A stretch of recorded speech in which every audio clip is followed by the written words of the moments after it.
Russian-Indian barter. Russia spends S-400 on 24 cargo ships. Please subscribe and share the video with your family and friends. Give a thumbs up. Let's move on with the video. Following the income generated from the sale of significant quantities of crude oil to India, it appears Russia has determined a method for utilizing the accumulated rupees. The impasse concerning the currency of payments has led to a delay in the delivery of 2 sets of S-400 surface-to-air NATO codename SA-21 missile systems. To expand some of its rupee reserves, Russia has now commissioned 24 cargo ships from an Indian shipyard.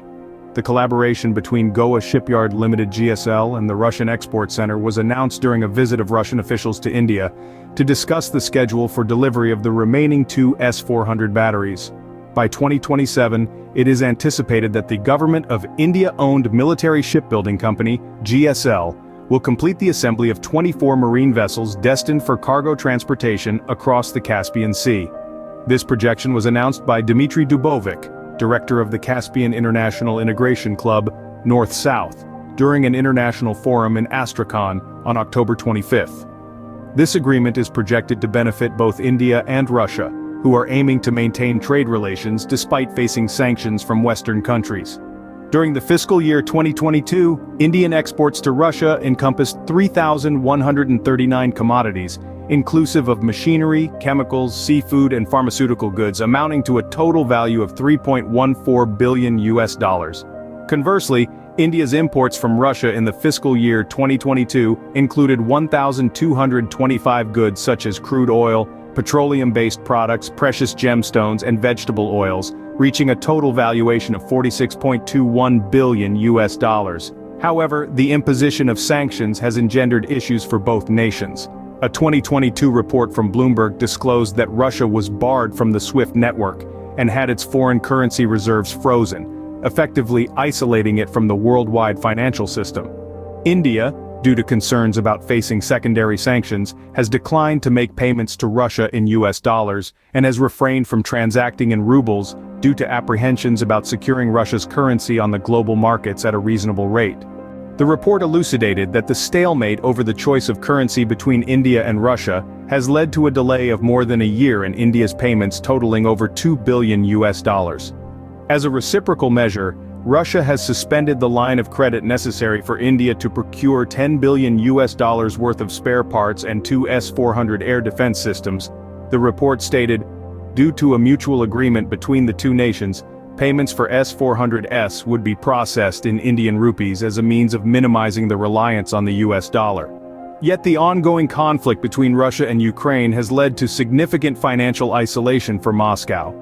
Politico indicates that up until September 2023, India's acquisition of crude has exceeded the 500 million barrels mark, a staggering escalation of nearly 10 times since 2021, the year preceding the war.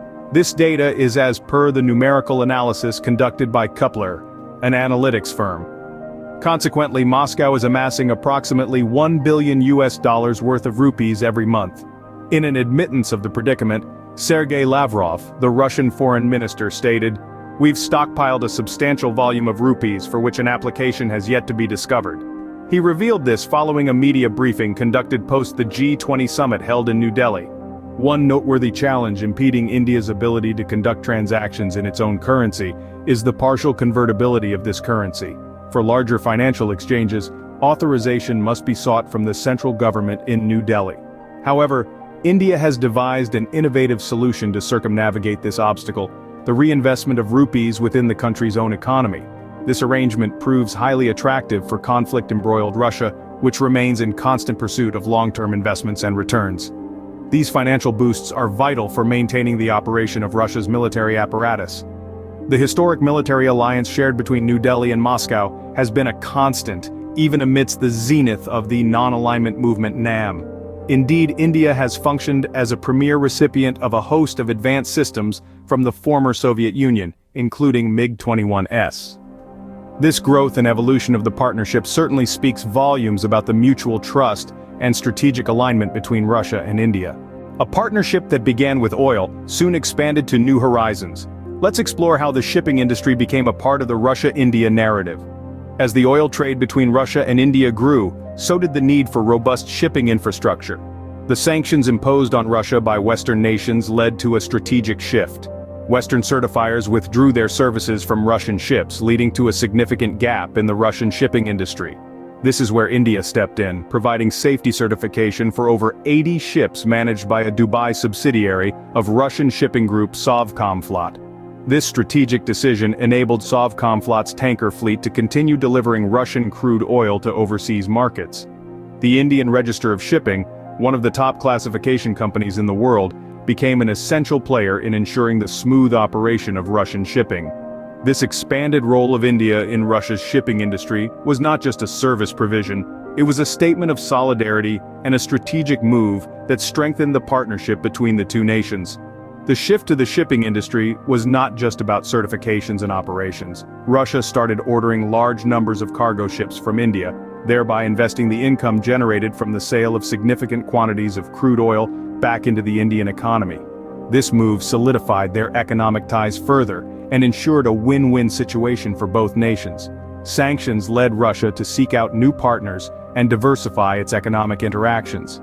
The shift to the shipping industry was a decision born out of necessity, but it turned out to be a strategic masterstroke, strengthening Russia-India ties and opening up new avenues for cooperation. The shift to the shipping industry also had strategic implications.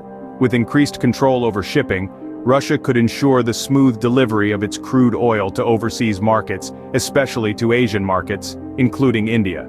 This move further solidified Russia's position in these markets and increased its influence in the global oil trade. Indeed, the expansion of this partnership to the shipping industry has added a new dimension to the Russia-India relations.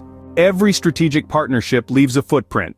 Let's assess the impact of the Russia-India partnership in the oil and shipping industry and ponder upon its future.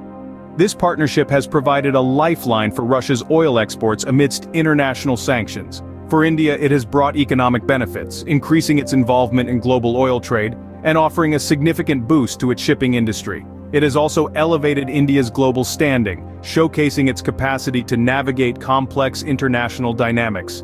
Moreover, the partnership has reshaped the global oil market, shifting the focus from traditional routes to new ones and altering the dynamics of supply and demand. It's a vivid illustration of how international relations can shape economic realities. Looking forward, the partnership is poised to grow. Given the geopolitical and economic trends, we see Russia and India further strengthening their bond, leveraging their mutual interests. As Russia continues to seek alternative markets for its oil, India's demand for energy and its growing shipping industry provide a perfect match. As we look ahead, one thing is clear. The Russia-India partnership in the oil and shipping industry is here to stay, shaping the future of international relations.